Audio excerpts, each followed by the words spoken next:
Guys back to the channel, नए तो like कर सब्सक्राइब कर देना गाइस। आज हमने बनाया है हाइपर रियलिस्टिक आई की ड्राइंग। हम दिखा दे रहे गाइस। देखिए गाइस, देखिए यहाँ पे आप सभी देख रहे होंगे आई की ड्राइंग हमने बनाया है। इसकी रेफरेंस मिल जाएगी हमारे बायो लिंक में, जाकर देख लीजिए गाइस। ये है गाइस, सबसे पहले हम इसमें टूल की बात कर ले, क्या यूज करें। सबसे पहले अपनी किट दिखा दे रहे जल्दी बताएं गाइस। ये है हमारा अप्सरा का सॉफ्ट पेंसिल, तो इसको भी खरीद लिया जाएगा तो आपका सही रहेगा guys. Tip pencil guys, mechanical pencil बोले तो पेन पेंसिल। लीड है, लीड तो आप जानते होंगे। Blending stump, Faber Castell guys, title कर दूंगा गाइस वीडियो में।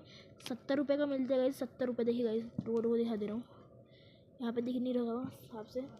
और एक है डॉम्स के 8B पेंसिल गाइस, इससे जो खतरनाक बनी ना मेरी ड्राइंग, बहुत अच्छा लगा।